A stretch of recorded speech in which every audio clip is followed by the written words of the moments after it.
வணக்கம். ரீசெண்டாக ஒரு ஃப்ரெண்டோட கதைக்கு கூடிய மாதிரி இருந்துச்சு. ஸோ அவரோட பாயிண்ட் என்ன சொன்னேன்னு சொல்லி கேட்டால்,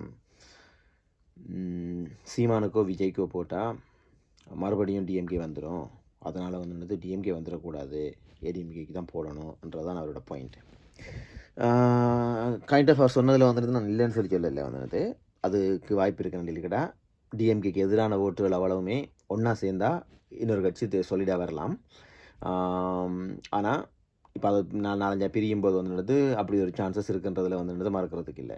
ஆனால் ஒரே ஒரு விஷயந்தான் உண்மை என்னன்னு கேட்டால் வந்து இதே தான் ஒரு 5 வருஷத்துக்கு முன்னாடி கேட்டிருந்தா என்ன சொல்லியிருப்பாங்கன்னா, ஐயோ மறுபடியும் வந்துடுது சீமானுக்கோ விஜய்க்கோ போட்டால், அப்போ விஜய் இல்லை சீமானுக்கோ இல்லாட்டி கமலுக்கோ யார் ஒரு ஆளுக்கு போட்டிருந்தா மறுபடியும் ஏடிஎம்கே வந்திருக்கும், அதனால் அப்படி போடக்கூடாதுன்னு சொல்லி தான் டிஎம்கேக்கு போட்டாங்க. சரியா? இன்னொரு 5 வருஷம் கழித்து இதே இதுதான் மறுபடியும் ரிப்பீட் ஆக போகுது, அப்பவும் இதே தான் சொல்ல போகிறாங்க வந்து. ஸோ ஒட்டுமொத்தமாக அந்த 2 கட்சியும் தங்களை விட்டு வெளியில் இங்கே போயிடக்கூடாது, மாறி மாறி தாங்களே வரணுன்றதுக்கான ஒரு ஸ்ட்ராட்டஜியை இப்படியே வச்சுட்டு இருக்கிறாங்க. உங்களெல்லாம் எல்லாரையுமே வந்துட்டு ஒரு கூவா மட்டும்தான் வச்சு யூஸ் பண்ணி கொண்டிருக்கிறாங்க அவ்வளோ பேரும். அது மட்டும்தான் எனக்கு தெரியும். ஒரு அடிப்படை அறிவே நம்ம யோசிக்கவே கூடாதுன்ற லெவலில் அவங்க வச்சுட்டு இருக்கிறாங்க வந்துடுது. அப்போ அதுதான் நாங்கள் இருக்கிற பெரிய பிரச்சனை. இப்போ 3வது ஒரு பிளேயர் உள்ளுக்குள்ளே வரும்போது தான் அவங்களுக்கு பயம் வருன்றதான் என்னோட பயன் வந்துடுது. இப்போ விஜய் அண்ணா வந்துட்டு இடையில த்ரிஷாவை கூட்டிகிட்டு வந்ததுலேருந்து நிறைய பேருக்கு அதோட கடுப்பாயிடுச்சுன்னா, ஒரு ஜென்ரலான அவரை பிடிச்சிருந்த ஒரு ஆடியன்ஸுக்கு கூட அந்த விஷயம் கடுப்பாயிடுச்சு. ஸோ என்னென்னா இவங்க 2 பேரை தாண்டி வெளியில் யாரும் வந்துடக்கூடாதுன்றதுல அவங்க தெளிவாக இருக்கிறாங்க. அதுக்குரிய அஜெண்டா தான் போயிட்டுருக்குது.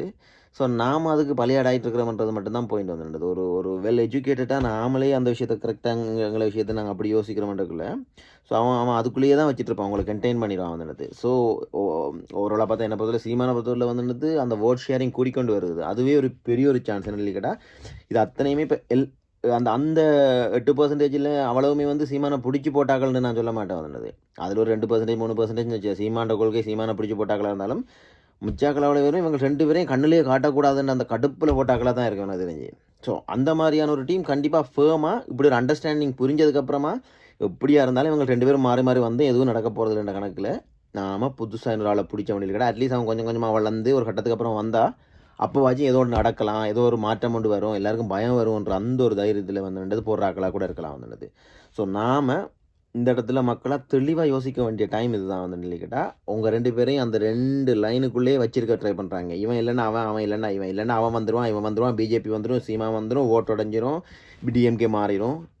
இந்த குருட்டு கதையிலலாம் கேட்காம தெளிவாக யோசித்து யாரை பிடிச்சிருக்கு, யாரோட கொள்கை சரியாக இருக்கான்னு பார்த்து ஓட்டு போடுங்க. நன்றி, வணக்கம்.